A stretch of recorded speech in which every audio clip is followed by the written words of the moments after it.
I'm James Brierton. It's May 1st, but before we get into May, we need to talk about the historic tornadoes that we saw in April. A brand new edition of the Carolina Weather Group starts right now.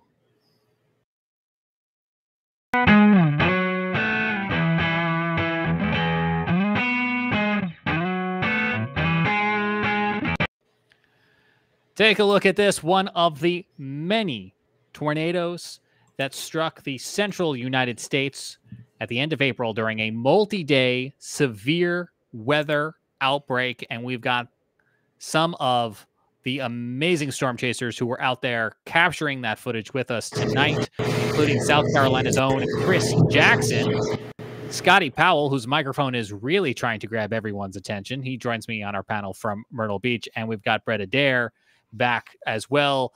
We appreciate the time that both of you guys give us here at the Carolina Weather Group. I know it's yet another active severe weather night as we are streaming live on Facebook, YouTube, and the like here on this Wednesday night. I don't even know where to start talking about this tornado outbreak that produced tornadoes over a span from April 25th through April 28th here in the year 2024 with an estimated number of 129 tornadoes. So let me start with this, Chris, because it's the local angle, and then I know we're going to get real into the weeds about what you guys saw in that multi-state outbreak. Why did you drive, Chris, from Columbia, South Carolina, where you're based, all the way out there? What drew you out for this event? Well, to be fair, James, for the sake of honesty, I did fly out there.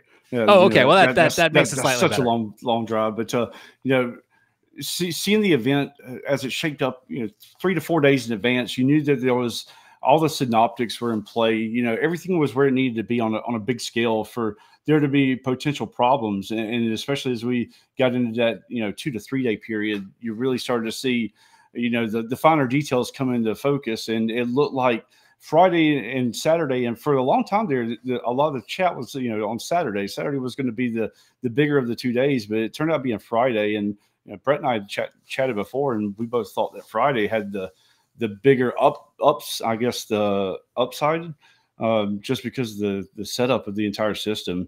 And so, on a plane, and met Brett in Wichita, which he drove from Birmingham, which is 13, 14, 15 hours. I don't even know how long.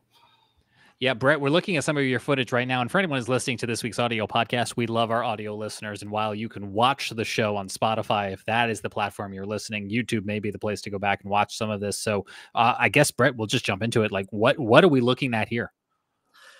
Man, that's a large tornado that really, the evolution of this whole situation was crazy. You could see this is just to the south side of Minden. As this tornado starts launching debris there, it's moving northward toward the town of Minden. Now we've got some dash cam footage there that shows that going into town. And unfortunately, we did have a fatality there that we learned about a little bit later in Pottawatomie County. What was crazy about this particular storm is we watched 2 or 3 tornadoes go through occlusion, or basically dissipation, that wrap up and dissipate before this big one formed. And there were several cell mergers that took place, I think 3 or 4, before we finally got one consolidated supercell that just went crazy. The official mark on this, I think the tornado path was just underneath 41 miles in total path length through Pottawatomie and Shelby counties. And then the one fatality, several injuries, and upwards of a mile wide at times. So, man, just a crazy event. And this was really the last, I think, significant type tornado of the event. I think this was later in the afternoon. Yeah, I mean, this had to be an exhausting few days for you guys, but also for people across multiple states, right? We're talking Nebraska, Oklahoma, Iowa, just to name a few, who were living this and unfortunately are still processing and cleaning up after these very destructive storms. I'm just going to show on the screen here real fast. We could do a radar analysis probably all night long, but one particular radar clip that I can put on the screen, I think just gives you an idea for those of us in the Carolinas who maybe were not watching what was happening out there minute by minute, just how many storms there were, how many many supercells there were, how many active warnings there were from the National Weather Service. I mean, hats off to the men and women in the National Weather Service who were trying to keep up with all of these storms to do their life-saving operation. Talk to me a little bit about, Brett, you run LSM, a storm chasing company. So we obviously know you're pro storm chasing, and your visuals show how that could be so impactful. But, why is storm chasing important when it comes to the life-saving operation of the weather community? Well, James, there's a lot of storm spotters out there, lots of those guys. And, I absolutely love what they do. For me, though, I like to, the biggest element that I bring to the table these days, and our guys in general, and Chris can echo this, we try to get on these storms, stay with these storms, and bring this, life-saving potential information along with the visual imageries to the National Weather Service, to the local media broadcasters, national broadcasters alike, so that these images can be put out there to go along with, the radar data. Because, I mean, look at this, man. Yeah. When you do things like this up close and personal, and let me ask you this, is this going to send more of a message to a viewer at home that's in the path of this than a radar image? I'd really personally think that, this unfortunately is going to scare a lot of people, but it's going to get a lot of people to call to action. They're going to go and seek shelter if they know that this is coming their way, because they can see this is what's actually happening right now. So that's kind of been my driving force to continue to get better with video, to get better with live capabilities. And, we've got some very wonderful pieces of equipment that are available now that allow us to live stream these tornadoes, because the entire life cycle of this was streamed live, and numerous channels had this out there. The Weather Service was watching, and I really do feel like seeing this visually, really made some people make life-changing decisions. Yeah, I want to come back to the importance of visuals in just a moment, but we've mentioned them several times here. Here's a look inside one of those National Weather Service offices, and you can see them watching TV. You can see them watching radar.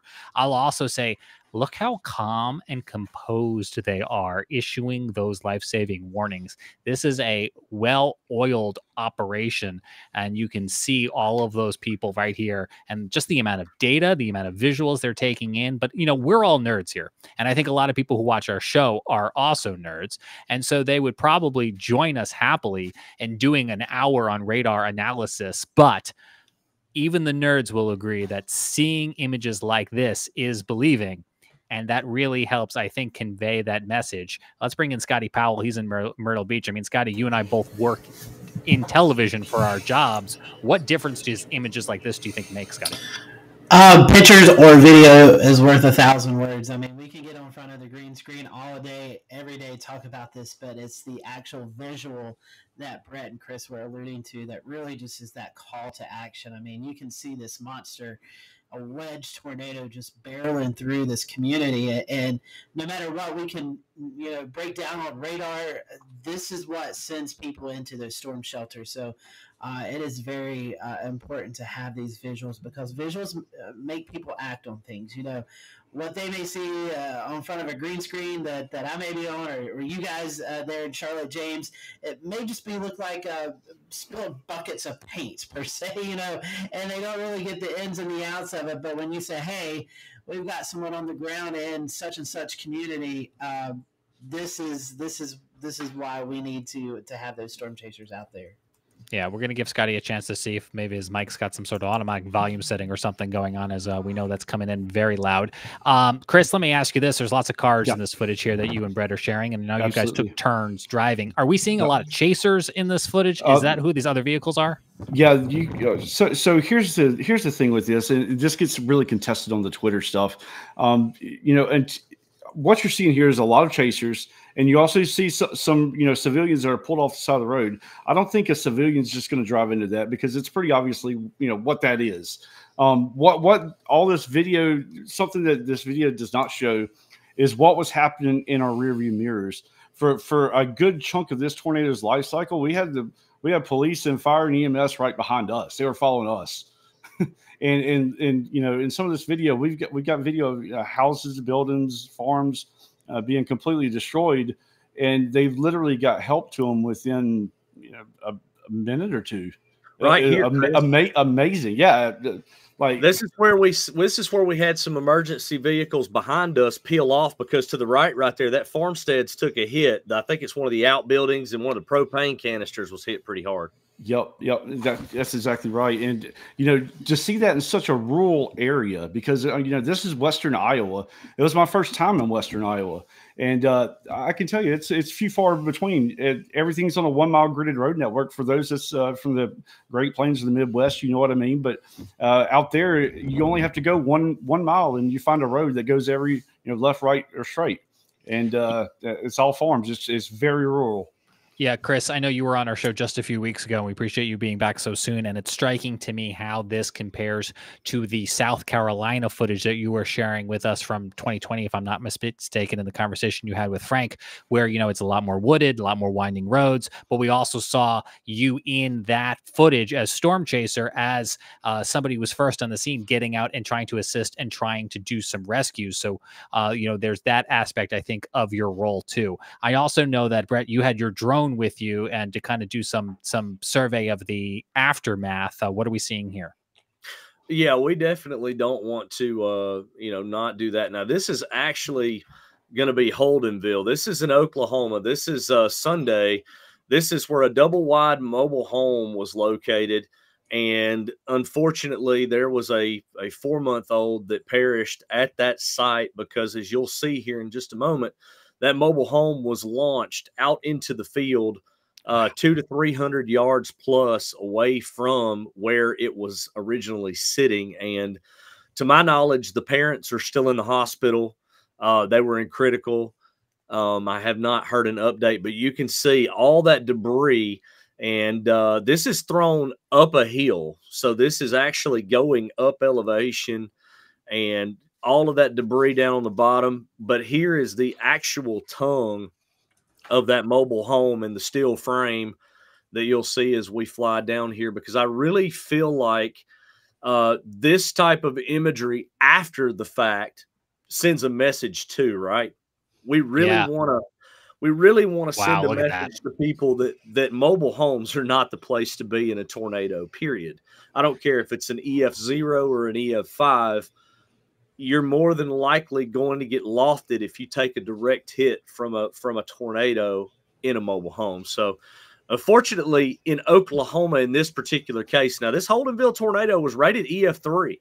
So it wasn't a weak tornado, but this particular area, this was the most damage. But I think we're going to go ahead and switch over to the Minden tornado damage that we also have, that we flew the drone after the Minden tornado went through town.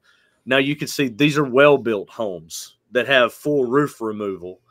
And you're going to see a couple of other images here where we've got some of the industrial buildings in town right there that are destroyed. The tornado was coming from this vantage point from the south, moving northward. We're flying south through town. So out over that brown field is where the tornado came from when you saw it from our vantage point on the drone coming into town. You can see there's a full basement. You can see underneath where the house used to be. And there it is right there on the left side of the screen. Just incredible damage from this tornado.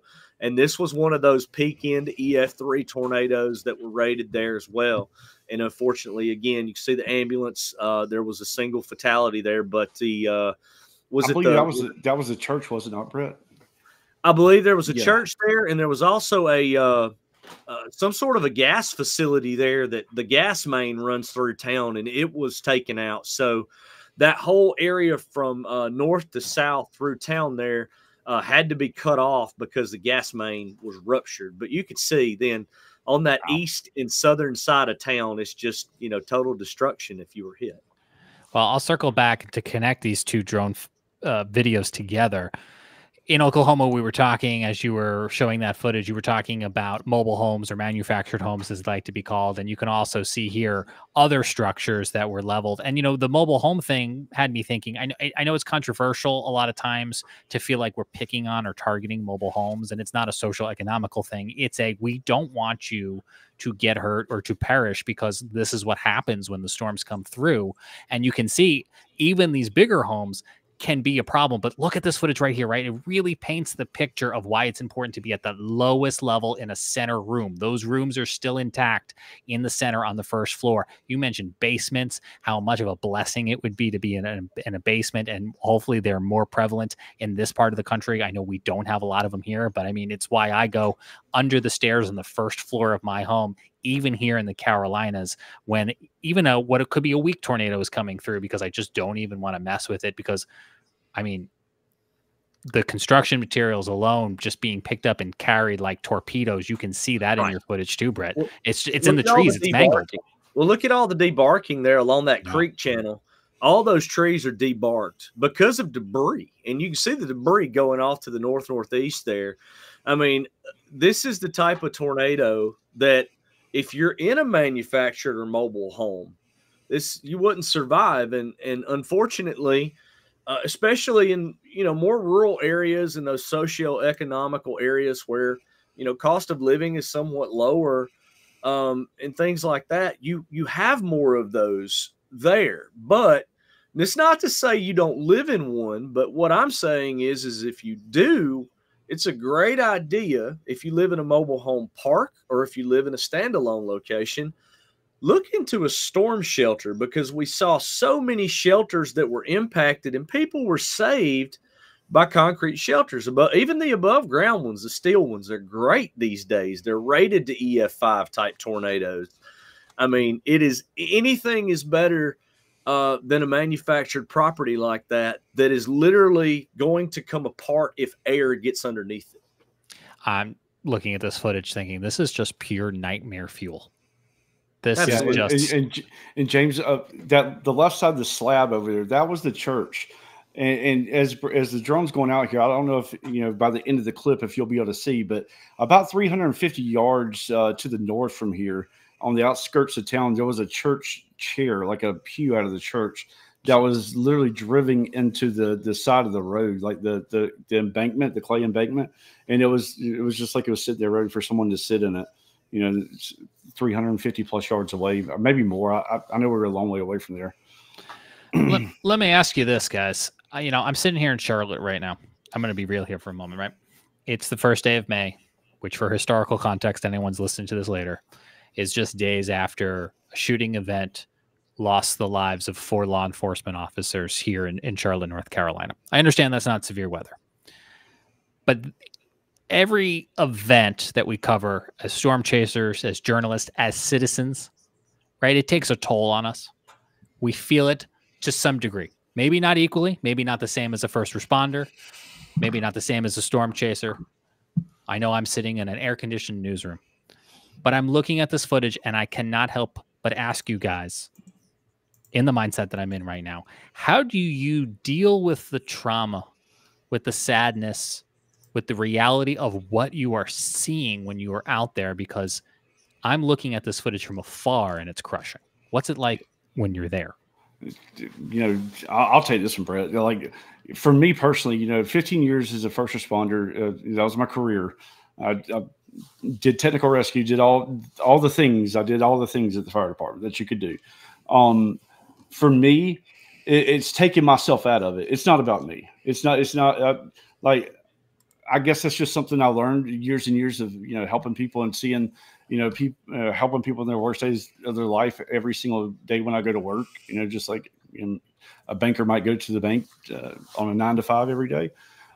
That's just what I'm used to. Take myself out of the equation. It's not about me. It's not about anything like that. It's just about helping people and, focus on the mission. I try to be mission oriented and driven for stuff like that. So when we're stuck in, me and Brett's been in this situation before back in 2021 in Texas. I don't think we've ever really talked about this, but we come across a mobile home that lofted some people a quite substantial distance into a field, and they had some really critical injuries. And it was just us there for about 45 minutes before an ambulance came. And for me, it's just like a normal day.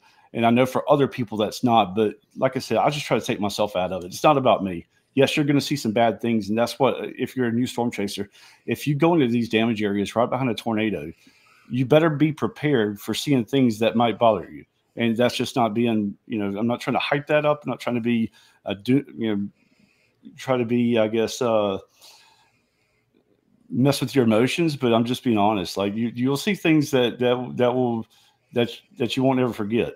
So well, let's talk a little bit more in depth about that too, because I mean, I've been through Rolling Fork, I've been through Mayfield, been through, you know, many other events, and you're right, because for me, typically, this was a little bit different, because normally we jump into first response mode when we have an area that gets hit.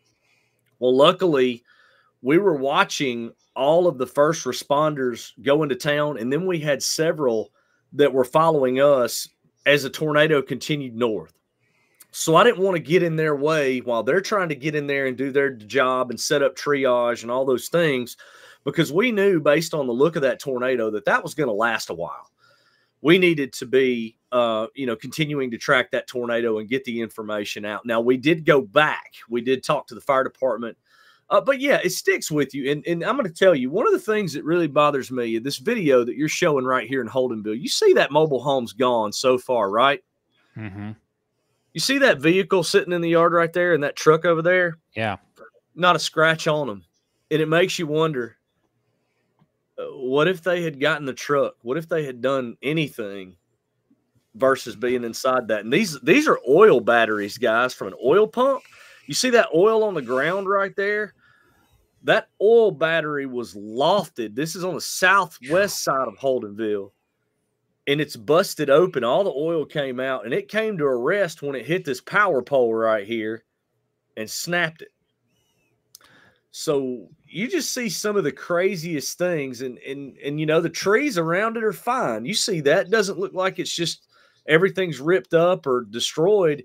It's literally just things here and there in these, especially these multi-vortex type tornado where we have suction vortices within them that have really strong, tight wind fields.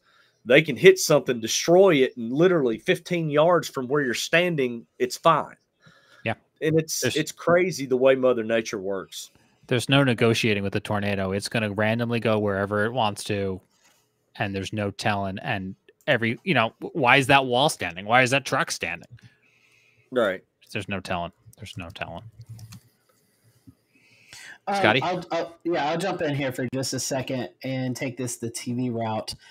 We get so many emails from viewers all over, particularly just whatever DMA you're covering about breaking into coverage about covering severe weather like this. And these are what I hope sticks with your mind, that you see these videos of people's lives being affected, and knowing that, yeah, this may not be affecting your particular town or county, but it is affecting someone in that area, and how important it is for Chris and Brett to be out broadcasting this and sending it back to TV stations, and for the TV folks to be on TV alerting you.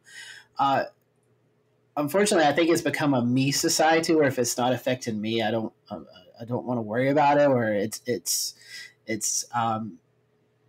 like, you know, taking me away from something like I want to watch on TV or whatever. But these pictures right here should show you that, you know, in the grand scheme of things, Chris and Brett, myself, Frank, James, we're all on the same team trying to alert you of what's going to happen. And I think these videos hopefully will kind of like stick in your mind the next time your local meteorologist jumps on TV and says, hey, we got a tornado warning for such and such county. Yeah, it could be a big metropolitan area. It could be a small location like it seemed like Holdenville, Oklahoma was. Like, it's still affecting people's lives. And just keep that in your back of your mind that, yeah, you may miss a certain episode, but in the grand scheme of things, it's really not that big of a deal because people's lives are being affected by this. You know, I think that there's a learning curve here too, especially even on the TV side with some of the meteorologists, because I obviously work on a national scale with Weather Nation and a couple of other companies. And, you know, when you see something like this happening on the ground, I think that the person or the meteorologist that's in the studio and the way that they handle the interview in that situation while you're live is just as important. For me personally, I believe that in situations like this, you basically talk about where you're at, what you're looking at, where you're going. The meteorologist is pitching in, giving the location of the tornado and the route that it's headed toward and where my video's at. And then they pitch it to me and they say, go. And then you just go with what's happening right there, because that image, unless you have 10 tornadoes on the ground, which we had several at one time on the ground from individual storms where you had to jump, right? You know, in that case, you have to jump around. But in a case where you have a major tornado, this is the north side of Omaha. This was a major tornado going through the Elkhorn community on the north side of Omaha. And it did a lot of damage up there. I think that's where you have to just toss it and say, Brett, what's going on? Go. And then just forget the interview.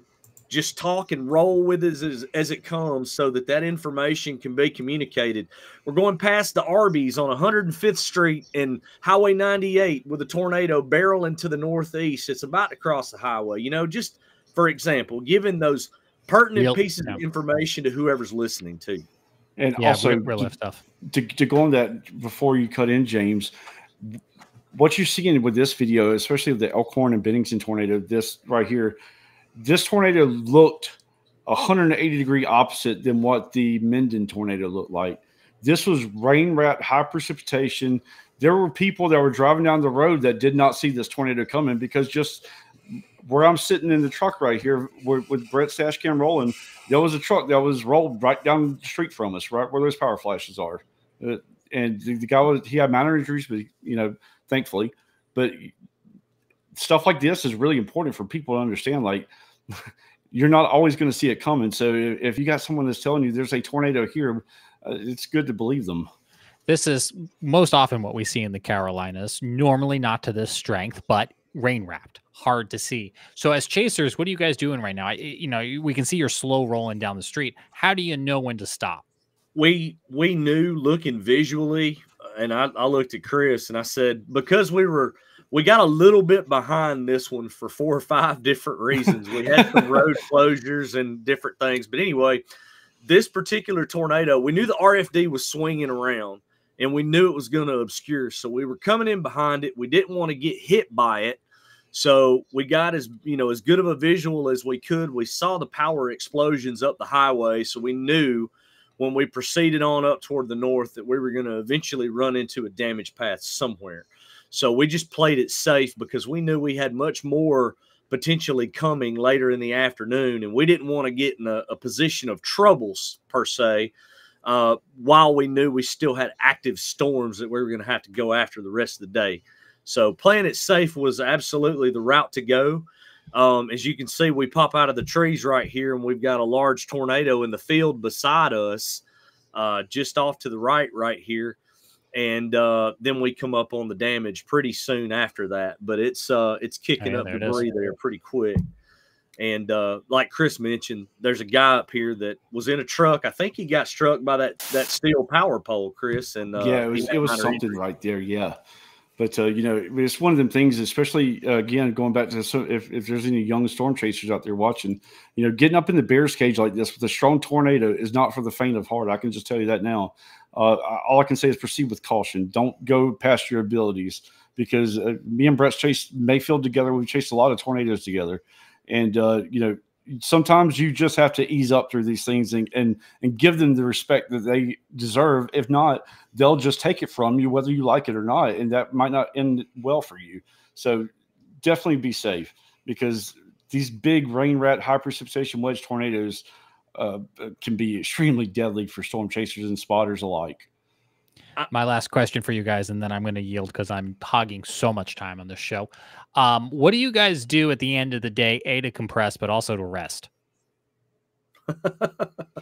Well, that all depends if we've got a 12-hour drive to the next target the following day. We chased actively until almost 7:30, 8 o'clock, and then we drove back another 4 hours to Kansas City for sleep. Yeah, because we left Minden. It was right at dark by the time we got done with the drone, and then we went up to the Loves there and kind of recharged the batteries per se. And Also, James, on the Thursday before this was last Friday. The Thursday before this, Brett picked me up in Wichita at like 11 a.m. Wichita, Kansas. And for those of you that's never been to the Great Plains to know how big Kansas is, we drove from 11:45 in the morning to 5 o'clock in the afternoon to Goodland out there. We drove like 6 hours, and we saw a little needle tornado. And we saw the only tornado in Kansas that day. Yeah, that was the only tornado in Kansas that day. We saw a little needle tornado last like 7 seconds. And guess what? We had to drive all the way back from basically the Kansas-Colorado border to Kansas City. And that's like 400 and something miles, I believe. It is a long ways. We didn't get to Kansas City till like 1:32. No, it's like 2:33 a.m. I did over 6,000 miles on this 6-day trip, if that tells you anything. So, yeah, it's a lot. It's a lot of driving. It's a lot of, the driving to me is literally the riskiest part of all of the chasing. I think that I've got comfortable enough chasing the last 20 years on a national scale that the chasing doesn't bother me as much. I can calculate my risk enough to keep myself safe there. But the driving across the country, and to be honest with you, I'm about to stop that. I've got 3 vehicles that I've got outfitted now, and I'm about to just go drop them in places, and then I'll just fly into one and chase and then fly back out to try to minimize some of this driving. It's just the driving to me is the most brutal part of it. And I actually got sick with a bit of a sinus infection on my way back and had to make a couple of stops just because, I mean, it's brutal. It's grueling. Certainly seems like it would be. Scotty or Frank, anything to add here on this conversation? Well, 2 things. I can certainly agree with driving being a grinding experience anymore after having driven 1,400 or so miles up to Indiana to view the eclipse a couple of weeks ago, or I guess it's a month ago now almost. But yeah, that was grueling to drive that much in the space of 3 days, and y'all do even more driving than that. Interstate driving is just difficult in a lot of parts of the country now because there's just so much traffic on them these days.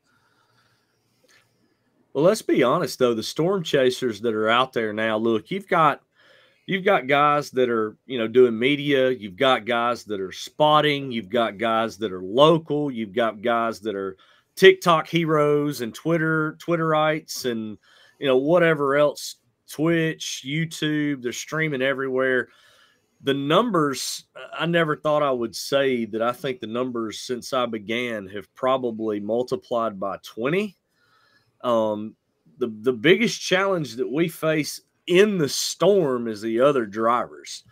My biggest gripe the other day, and if you listen to the audio in my video, I'm probably calling a lot of people idiots because you're sitting in a position where you're blocking the entire roadway. I'm talking double line roads. You're blocking outgoing and incoming traffic.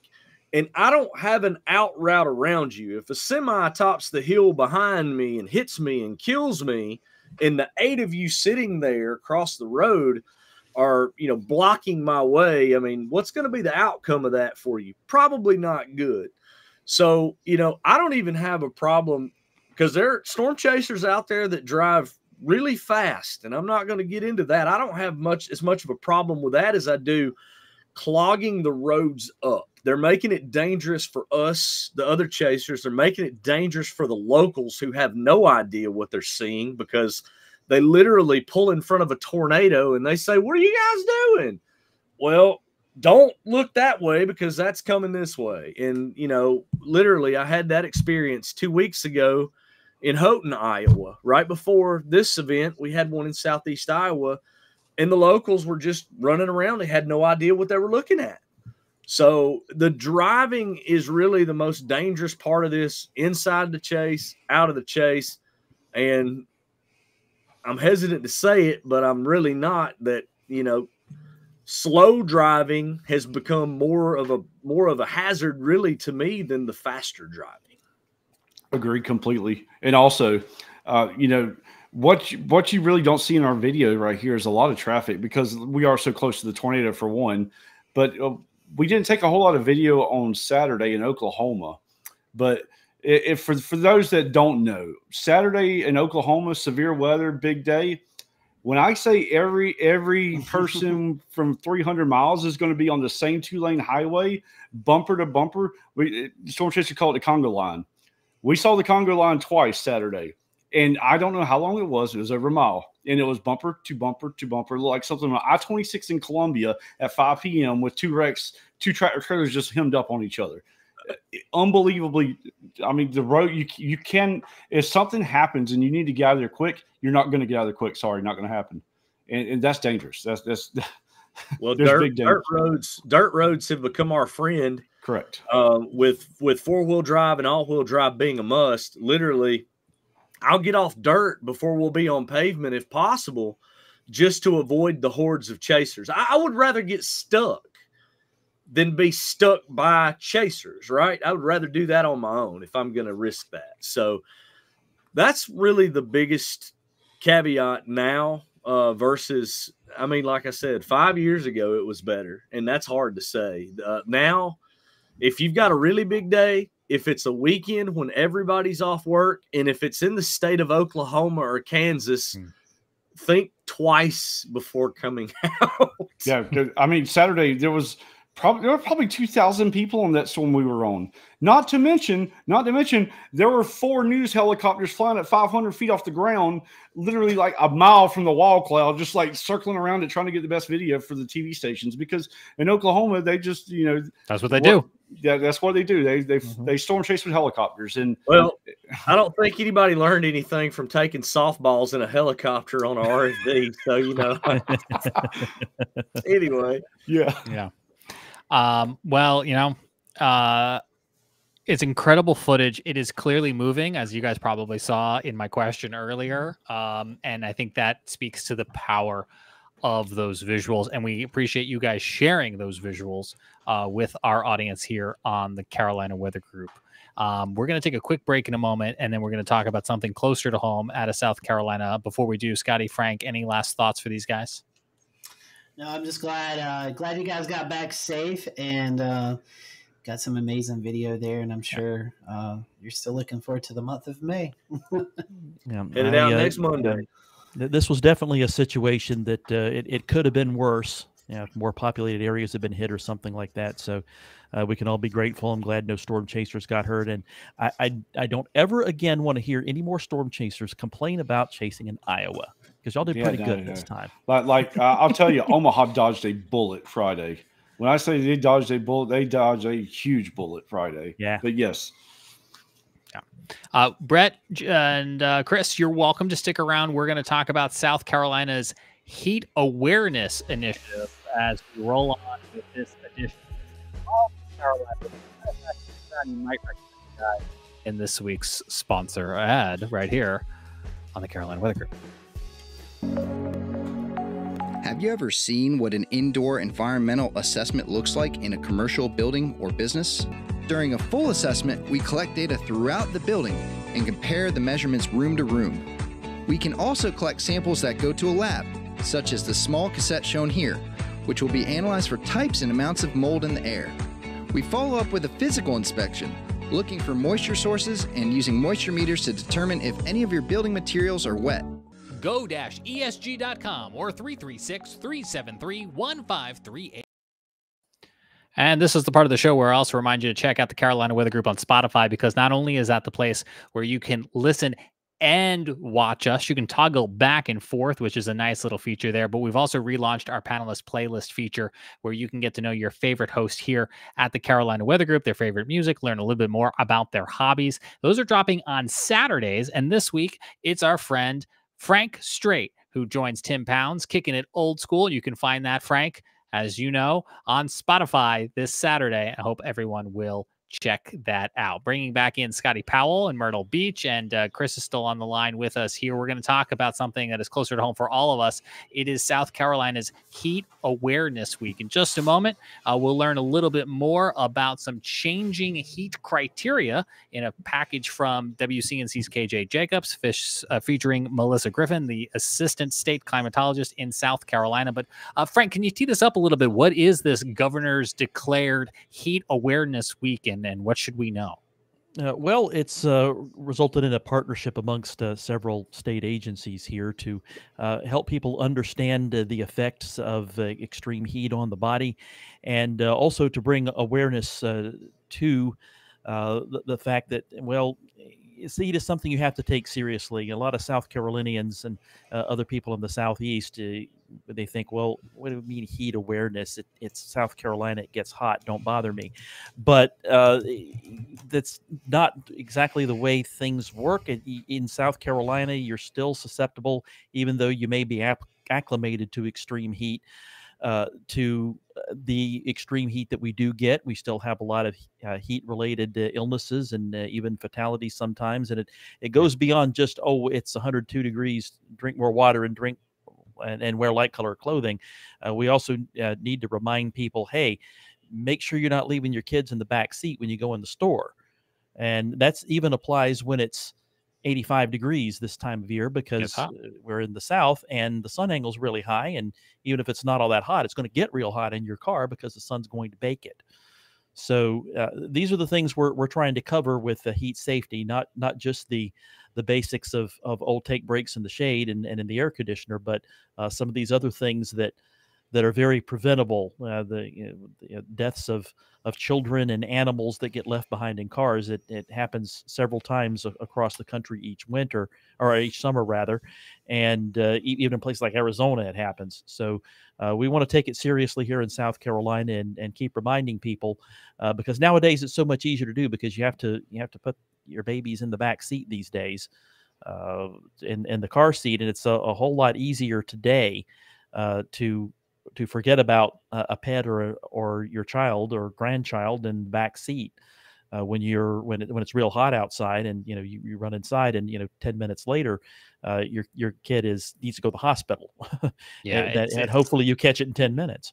We actually just had one of these accidents earlier this week in Marion County, South Carolina, and the parents were actually charged for leaving their kid in the back seat. I think the temperature was like 83 degrees outside. So I found it surprising. I work in this space, right? And in weather, I should know these things. And I was yet again surprised to learn that of weather-related fatalities in the United States, heat is the #1 killer. Not lightning, not tornadoes, heat. And so part of what we're seeing in South Carolina, and this applies to North Carolina and elsewhere, is that awareness, that impact that heat has on our health and our everyday lives. Here, take a listen to this piece from WCNC Charlotte. Heat is the #1 weather-related killer in the U.S., and beating the heat in the Carolinas each summer is tough due to both hot temperatures and high humidity. These conditions will make it tough for your body to cool itself. South Carolina Assistant State Climatologist Melissa Griffin explains why the National Weather Service used health data from previous years before making changes to the heat alerts. They were seeing more instances of heat-related illnesses at lower thresholds. And so when they went back and looked at the advisory and the watch and warning criteria, what they found was those thresholds were a little too high to kind of alert people that there was the potential for this heat exposure. For many South Carolina residents, including those in Lancaster and Chesterfield counties, the National Weather Service is using new criteria when it comes to making you weather aware about the heat. A heat advisory is now a heat index of 108 to 112 degrees for at least 2 hours or more, while an excessive heat watch will now require a heat index of 113 or higher in the next 24 to 72 hours. That could become an excessive heat warning when those extreme temperatures arrive. These changes are all 2 degrees lower than previous years. Griffin says heat-related illnesses and death are preventable. Wear lightweight clothing, limit your sun exposure, make sure you're wearing sunscreen, a hat. These are just some of the easier ways to prevent a heat-related illness while you're outside. And while the criteria differs in other locations, bottom line, during the hottest months of the year, June, July, and August, it's very important for you to listen to your body and be prepared to act fast. Heat cramps can be the first sign of heat-related illness, and it could lead to heat exhaustion or heat stroke. So stay cool, stay hydrated, and stay informed. With this Weather IQ, I'm meteorologist KJ Jacobs, WCNC Charlotte. And you can find more on their YouTube channel, WCNC Charlotte Weather IQ, which I guess disclaimer wise, I produce at my day job. So thanks to KJ and for WCNC for that piece. And, you know, guys, he talked about the criteria, right? So we can nerd out a little bit here on this show. This is the space to nerd out about weather in the Carolinas. And so it is the Columbia office and the Charleston office of the National Weather Service that is changing their criteria to be 108 degrees for a heat advisory and 113 degrees for an excessive heat warning. Elsewhere across South Carolina, including where Scotty is in Myrtle Beach, as well as Greenville, Spartanburg, and across much of North Carolina, the criteria remains unchanged at thresholds that are already slightly lower, 105 for advisory, 110 for heat warning. I mean, guys, at the end of the day, yeah, this is going to impact when heat alerts show up on your phone, when they show up on TV. But hot is hot. And I don't know about you, but once you get above your body temperature, once we start talking any sort of triple digit temperatures, you need to be taking precautions. Yeah, most certainly do. And even even the pool, the ocean, the lake, or whatever you decide to jump into, it can only cool you down so much. So you definitely need to take those breaks. And I did a breakout on this Monday, and we was going over some data, and it suggests that you drink a cool cup of water every 20 minutes during those heat advisory and heat warnings, even if you're not thirsty, just so you're staying hydrated when you go outside. So that was something I didn't really know until I was doing some research about it. So maybe that's something you can take into your routine as you head into the summer. Yeah. Frank, welcome back south, man, right? I mean, you're from South Carolina, you went to Pennsylvania, but now you're back with the heat and the humidity. That's right. And for those of you who are new to the Carolinas, and I know that there are tons of you, if you've come from a place up north, you have to understand that 95 degrees and hotter here, it's different than it is up there. When I lived in State College, we didn't get many 95 or plus days up there, but we sure did get them every now and then. And I will take a 95-degree day in State College, PA, over a 95-degree day in South Carolina anytime. It's not because the humidity's lower up there. It gets pretty humid in central Pennsylvania, but the sun is about 5.5 degrees higher in the sky. You get more direct sun rays, and so the sun is more intense down here than it is up there, and it does make a difference. It certainly makes things hotter, and take that from me because I do a lot of stuff outdoors. I play pickleball, for example, and we would play pickleball in the heat of the day up there in Pennsylvania, 90-degree days. That's no big deal up there to me anyway, growing up in South Carolina and being acclimated to it. I come down here and I can still do it, but when I get home, I can barely walk because I'm cramping because I've lost so much water. It's not just that. Not just that you need to drink a ton of water, because when I play pickleball down here and do it for 2.5 or 3 hours, and when it's above 90 degrees, I can drink a lot of water and I'll still be cramping up when I get home. It's not just that. Your body loses electrolytes too. So you need some salt and potassium in what you're drinking. You need to not be drinking alcohol and caffeine when you're going to be outdoors in the heat, because that dehydrates you. So again, keep this in mind. You need the water. You also need the electrolytes to help your body cope with the heat. I'm going to say something controversial because you said caffeine. Sweet tea counts as caffeine. Yes. Sorry, Gal. Sorry. Not going to help you hydrate. Yeah. But this is all very good because you can debate the cause, but the data shows us, right? Each year is getting a tad bit warmer. We're in a bit of a heat wave, right?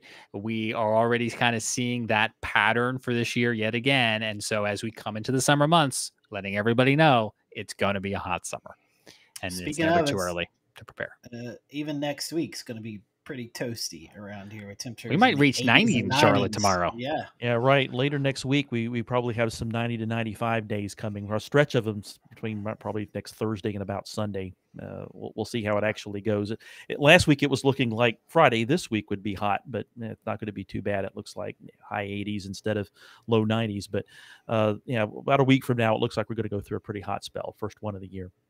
Yeah. Well, I'm glad South Carolina is helping us prepare for the heat, and we're going to be preparing for the hurricane season too, which is just a month away. Also, can I give a plug? If you're in Charleston, Yeah. The Hurricane Tour is going to be in Charleston this coming week. I think on Wednesday. So it's next Thursday in Charleston and Thursday. Wednesday in Norfolk, Virginia. So I don't think it's open to the public, but I'm sure not. your local stations will be stations will be covering that. I know WCBD in Charleston's going to be doing some good coverage down there. Yeah. So be on the lookout for that as we approach Hurricane Awareness Month for the state of South Carolina. It's less than, I guess, a month now, Frank. We're going to kick off the hurricane season. If we don't get a preseason development this year. True. That would not be fun. Yeah, here's their schedule for their tour. They're doing Portland, Maine, Albany, New York, Norfolk, Virginia, Charleston, South Carolina, and Sanford, Florida. And I think you're right. Sorry, Charleston. I think it's essentially invite only. Schools, media, yeah, it is. EMs. But Frank's going. I'm going to be there. My boss, Hope, will be there. Melissa is on a trip, so she can't make it this time, and she's bummed about it. But we're going to go, and yes, it's not open to the public. It's because the logistics there at the Charleston airport just does not allow for a large number of people from the public to be there. Unfortunately, it's just not a good setup for that. So it is invite only, but you'll be hearing about it. All the local media will be there.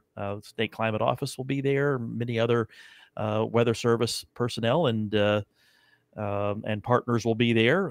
There are some elementary school kids in the Charleston area that are going to be able to attend, and it's still going to be a lot of fun. Just unfortunately not open to the public this time. Yeah, we had it crossed. Fingers crossed it comes to North Carolina or Myrtle Beach next year. We had it in Charlotte in 2019. I think you guys went. So maybe that's what we'll do here is if nothing else, we'll go to our 2019 tape when you guys got to see it and talk to a lot of the NOAA people. It was really great. All right, as we wrap things up, a couple orders of business real fast. We talked at the beginning of the show this week about tornadoes that impacted the central portion of the United States last week. There's a QR code on your screen right now. This is if you wish to donate to the American Red Cross. That donate link will take you actually back to the page for our Weather Pods disaster relief telethon. What we saw at the end of April from those tornadoes, unfortunately, is exactly why the American Red Cross exists, to do what they need to do. So if you're in a position that you wish to donate, you can do so still through that link from our November telethon. It's on your screen right now. It's also in the comments on YouTube and Facebook if you wish to make a donation to the disaster relief efforts that are still ongoing. We also mentioned the lives lost here in Charlotte. I want to show these faces on the screen right now. The four law enforcement officers who were killed this week in Charlotte, North Carolina, doing what they do to keep the public safe. 5 other law enforcement officers were also injured during that multi-hour standoff here in Charlotte, North Carolina. We know Charlotte is feeling it. We know so much of the Carolinas are feeling it in one of a very tragic day for law enforcement, but also for the community in general. So I wanted to make sure we showed those faces on our show here, and you'll be seeing more of that in the news in the days to come. Matter of fact, President Biden is expected here in Charlotte tomorrow, and there will be a funeral on Friday for one of the fallen officers from the Charlotte-Mecklenburg Police Department. So our hats off to all first responders across all lines of response. We appreciate what you do. And I believe I just saw one of the fallen officers will be leaving Charlotte tomorrow. A procession will be up Highway 16 to Catawba County. So for our folks in the foothills, if you live along Highway 16 or close to it, and you want to show your respects, I'm sure there'll be some spots that you can do that. Hey, James, before we move on, that QR code it was in a spot on the screen where I'm not sure if things would. I'm not sure if this is appearing, the clock there and the live badge there is appearing to the public or not. But if it is, you might want to move that QR code down slightly because it's. I believe the public is probably just fine, but it's a good call to action, and I think it's also in the comments as well too. If not, I will drop that in there right now, as Frank is pointing out. If you wish to donate to the American Red Cross for any of their current, past, or future donation efforts. So you can do that. And Scotty, you're right. That one tomorrow is going to go right up Brookshire. And matter of fact, we saw one today as well for one of those officers who served, and that one was traveling up to Mooresville, North Carolina. So again, not just a Charlotte story by any means, as this was a multi-jurisdictional task force that was working on Monday when this occurred. And we know that is also a task force, that is also a first line of defense and law enforcement across the Carolinas. This could have been anywhere, happened to be in Charlotte this week. And while we hope to never see it again, we know that is a risk that all these men and women take. So we appreciate them for all that they do. We will be back. Oh, go ahead, Scotty. No, I was you said it. You couldn't say it any better. I was just that sums it up very nice. Yeah. We will be back next week here on the Carolina Weather Group with another edition of our show. So we hope to see you back then. Until then, please stay safe. We have lots of outdoor events, at least in the Charlotte area alone this weekend, and I'm sure elsewhere across the state, because we've got a music festival in Uptown. We've got a music festival at Charlotte Motor Speedway. We've got Strawberry Festival in Fort Mill, South Carolina, and that's just 3 things in the Charlotte Metro I named. I'm sure. World's Strongest Man competition here in the Grand Strand. Well, there you go. You got the PGA Tour coming to Charlotte and Myrtle Beach next week. Yep. So Myrtle Beach Classic and the Wells Fargo. So lots going on. Yes. So, keep an eye out. Those summer thunderstorms, they are here. I think that's just a cue, Frank, that we're done. Yeah. I think we're done on that. When's the last time you heard analog static? All right. Yeah. Frank, wait, before we go, I see a hello from MVR owner there, my friend Jared. He has a podcast himself based on, it's a NASCAR podcast. So go look him up on YouTube and watch his podcast after you watch ours. There you go. It's a growing community of podcasters, and thanks for commenting tonight. Thanks to everybody who watched. Great discussion at the beginning of the show with Chris and Brett. We appreciate their time, their footage as always. I'm James. That's Frank, and that guy who had all the static, he's Scotty. We'll see you back here next week for more from the Carolina Weather Group, discussing weather, science, technology, and more from the Carolinas and beyond. Have a good weekend.